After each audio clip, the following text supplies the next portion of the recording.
and welcome to part 6 of my... No, it's not part 6, it's part 7. Time's moving fast. It's part 7 of my top 10 begonias. And today I'm going to be talking about the sun-changing begonia, aka Begonia solimutata. A begonia with a special skill, as suggested by the name. We'll get into that. But first, thank you to somebody on Amazon who remains anonymous for leaving a lovely review of the podcast, saying that the show is entertaining and informative, kind and interesting. Best combination you could ask for. Whoever you are out there, thank you very much. That's really kind. And that is the combo I aim to achieve. Thank you for that. I love reading reviews. It gives me that little boost to get me through the day, which I kind of need today because I am what we call in my family a snot monster. Yes, I've contracted a cold. Perfect timing for a podcaster, but I guess it's just that time of year. Also a shout out to Andrew and Nina, who have become legends and save some cash by paying annually. If you are an existing subscriber but you pay every month, you can log on to your subscription and switch to annually, and I think you save... It's something like 16%, I want to say. So it's a decent chunk if you know you're committed to the show. Do go and check that out. And if you want to sign up and pay annually, fantastic. Might be a nice Christmas present for somebody too. On with our solimutata chat. What to say about this rhizomatous begonia? Yes, it's another one of those rhizomatous types.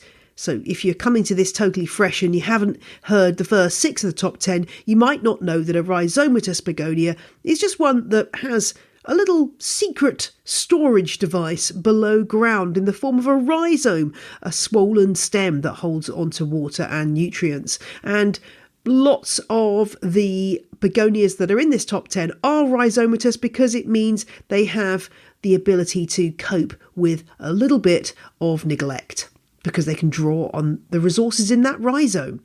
And this particular begonia species comes from northern Brazil. Now, I don't know if you've been noting the different locations of these begonias, but if you have, you might be thinking to yourself, aha, this is interesting, because you will realise what a geographically diverse genus the begonias are.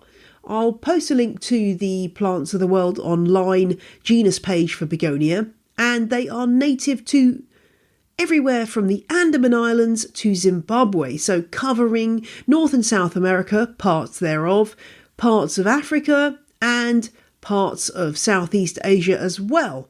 But this one, as I say, is from northern Brazil, and it's not one of these heirloom types that's been around for absolutely decades. It's been known about by begonia collectors for about 40 years.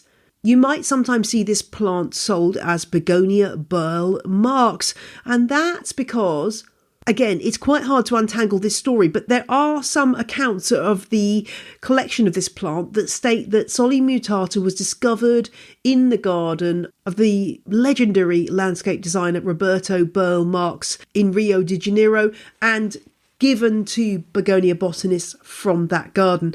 I haven't been able to confirm if that's correct, but he did have a lot of plants named after him, so it's entirely possible. I have been planning to do an episode on Roberto Burle Marx for a long time, at least 2 years. It's incredibly difficult to pin down the people I need to speak to, though. I will keep trying because he was a fascinating chap and had a big influence on the houseplants we grow from South America. So I'll keep trying on that front. The leaves are a dark green, obviously depending on the light levels, and then you get this neon green markings that lay out the system of veins. You also get that classic redness that you get in begonias and red backs to the leaves. They're beautifully textured, lovely to touch, and really rather gorgeous. Size-wise, well, the RHS website claims this gets to 75 centimetres tall. I'm not so sure about that. Maybe in the wild in amazing conditions, but most of the time this plant's really only going to get to about 30 centimetres tall in the average pot.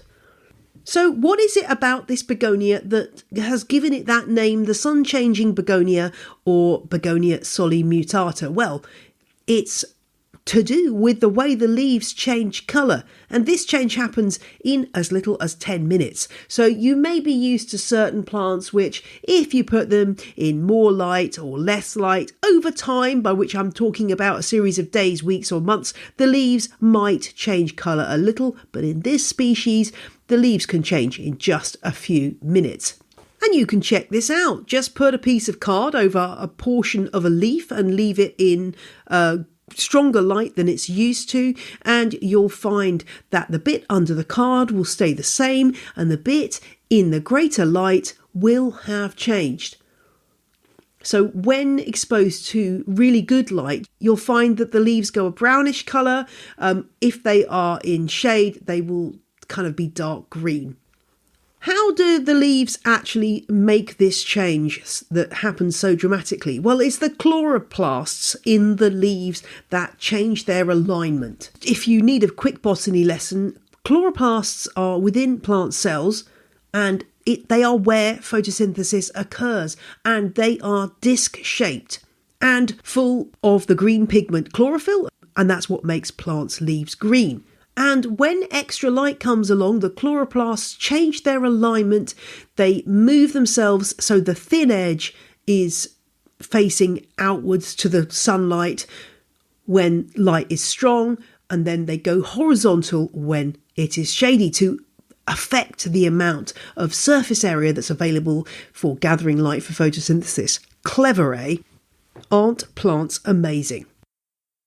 This species was starting to get the attention of begonia collectors. I think it was in the late 70s, early 80s. It was originally given the name Begonia U003 by the American Begonia Society. They give a number to unidentified begonia species. It was first published and described in the Begonian, the American Begonia Society journal in 1990. This one grows on the forest floor in wet tropical areas, which is basically what northern Brazil's like. And in that Begonian article, headlined "Instant Suntan Begonia," we find out that a Mr. Jacques Jangou, fantastic name, came to the ABS with a dried specimen of this begonia, which he had been finding for sale in ornamental plant markets in Brazil.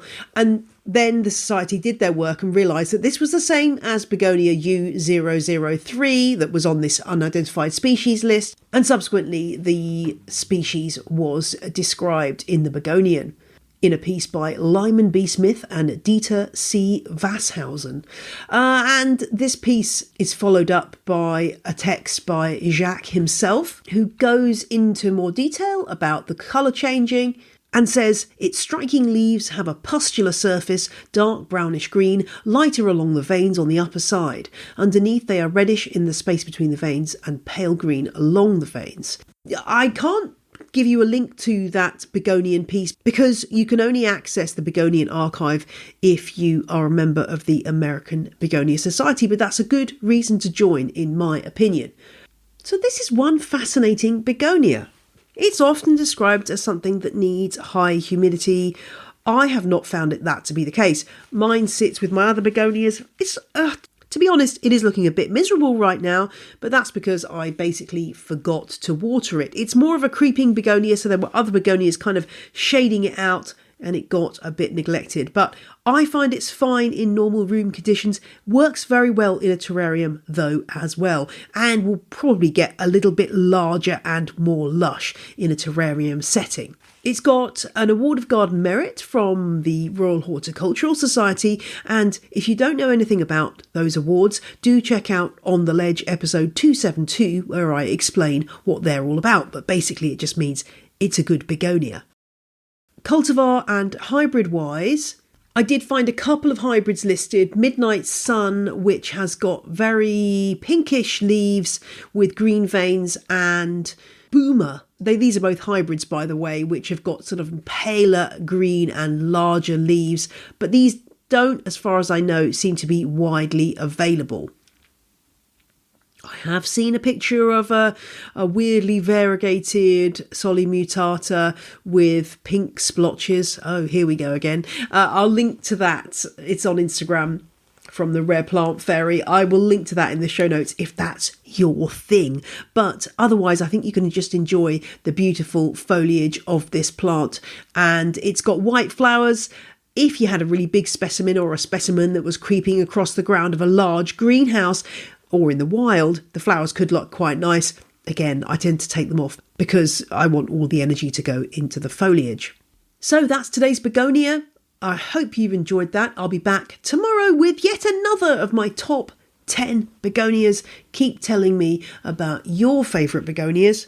Megan, who's a patron, was asking me about the begonia escargot, for instance. Now, this is not in my top 10 begonias, but it is a very well-known and appealing begonia because it has this leaf feature. The structure of the leaf looks like a snail. I would guess this is some kind of mutation that does come through in certain begonias, because if you've listened to the episode on the beefsteak begonia, you'll know there's a cultivar of that called Helix, which has the same feature. So this is obviously something that comes up in begonias sometimes. Escargot, French for snail, if you didn't know, is a beautiful begonia. I haven't put it on my top 10 because I'm not entirely convinced that I like that particular mutation enough to keep it in that very select group of the top 10. It is kind of fascinating. It's got a dark green swirl and a silvery green swirl going into this central spiral. It's a Rex type. The leaves do get quite big, and if you follow the tips that I'm going to give on Friday, hopefully you can keep this one alive in the average room too. So definitely one to look at, but not personally in my top 10, I'm afraid, Megan. That's all for this episode, but fear not, you don't have to wait long. I'll be back tomorrow with part 8. Can we be at part 8 already? Time is flying. Enjoy your begonias, and I'll see you tomorrow. Bye!